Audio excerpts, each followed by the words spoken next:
and players smile. But Michael Jordan is not only the best basketball player, but he's the most exciting basketball player to ever play. Tatum fires away, pumps it in, 51 for Jason Tatum.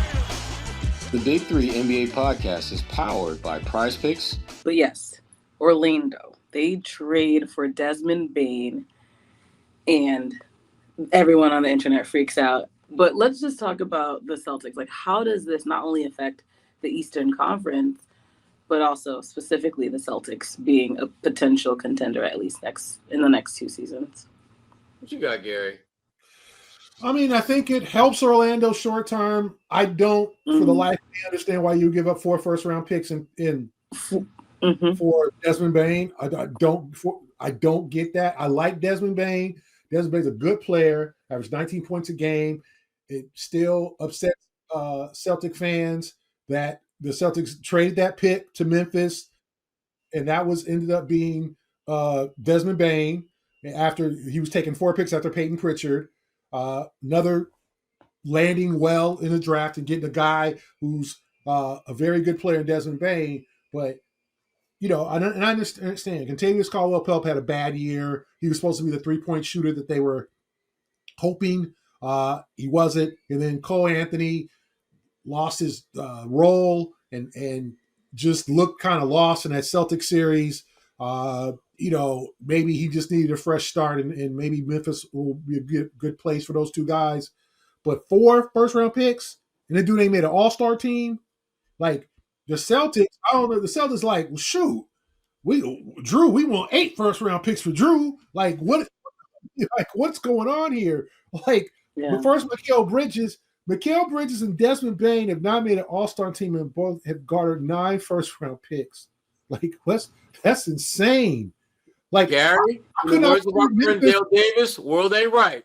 Like, so I know why Memphis traded him. People are like, oh, Memphis blowing it up. If you ask me to trade my number 3 player for 4 first-round picks and 2 other dudes, hey, homeboy, I'll call you Uber. I'm calling him Uber Black to get over Uber XL. Get to the airport.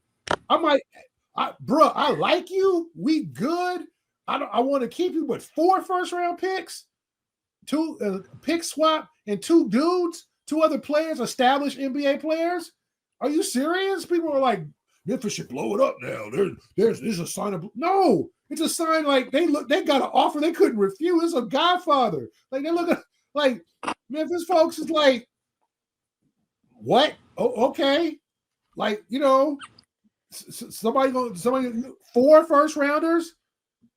4, not 2. 2 people would have been like, well, that's a lot. That's a lot. 4? Number of the day is 4. Oh, my gosh. Yeah. So, anyway, like, I think teams are looking at the East, Orlando, and they're saying, and especially in Sherrod's Pistons, are saying, listen, the Celtics are going to be down. The Knicks don't even have a coach yet. Oh, God. Cleveland, we don't know what they're going to do in the playoffs. They're kind of pretenders at this point. Why not them? Why not us? That's what they're saying. The East is wide open. And Indiana, do you expect Indiana to play this well next year and go to the finals? They'll be favorites to probably, you know, not favorites in the East, but they'll be high odds for them to get out of the East. I mean, they'll be one of the 3 or 4 teams people might pick, but you're not saying, oh, man, this is a dynasty in the making. Like, you're thinking maybe things worked out really well for them and they'll be a contender. But Orlando and especially Detroit are saying, like, it's our time. We can make that jump. I see why you made the trade. I don't see why you get like.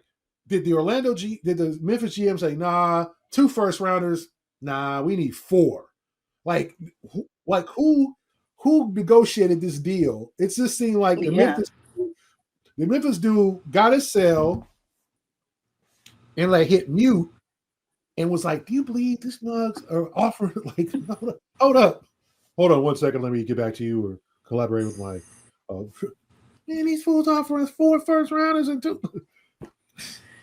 I'm like, this fool tripping. We'll accept the deal. I guess so. We're reluctant. He packing Bane's bags for him. Exactly. Like, are you serious? People are like, Memphis is this is a sign they're blowing it up. This is a sign they're trying to get assets. Like, you know what they can do? You do it 4 first-round picks, especially when you trade. Mm-hmm. Like, yeah. So anyway, they're building. I think as the East is wide open and teams are thinking and looking at the East and in the East and saying we could be the Indiana of next year. Yeah.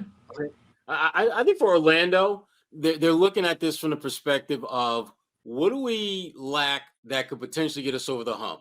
And once you assess what that is, then it's like, are there significant barriers beyond that keeping us from getting to the conference finals or even to the NBA finals? And the answer is no. I mean, think about this Orlando team. They defend as well as any team you'll find in the Eastern Conference. They've got their franchise player. They had a slew of injuries this year that, if we're being honest and keeping it 100, they're probably a top 3, top 4 team in the East if they had better help. When you add a guy like Baines, who I think his worst season shooting the 3 was like 38%, that's the bad Desmond Bane, 38%. You add him to the mix, and all of a sudden, even if he has a typical season, you're probably looking at 5 to 10 more wins because he's going to get you over the hump in a number of close games that you would otherwise lose. And so I'm not crazy about the fact that they gave up as many assets to get him. Like, I think 4 picks is excessive. 2 to me would have felt fair because 2 would have been 1 more than you probably wanted to if you're Orlando, but 2 to get the deal done and add someone who was going to bring tremendous value to your team. And if you're Desmond Bane, I mean, it's like getting that, it's like being on the Titanic and someone says, hey, bro, we got this life raft over here on the sunny side of the island. If you want, I'm good. Jumps in. He's off. Memphis is not going anywhere of significance anytime soon other than the lottery. Bane, meanwhile, comes to a team where he has a tremendous amount of value. He has a clear and undeniable role. And frankly, he's a guy that you could see him putting up numbers and being in the all-star conversation this year if they're winning a lot of games and he's putting up numbers. So there's a lot of positives for Orlando. There's a lot of positives for Bane.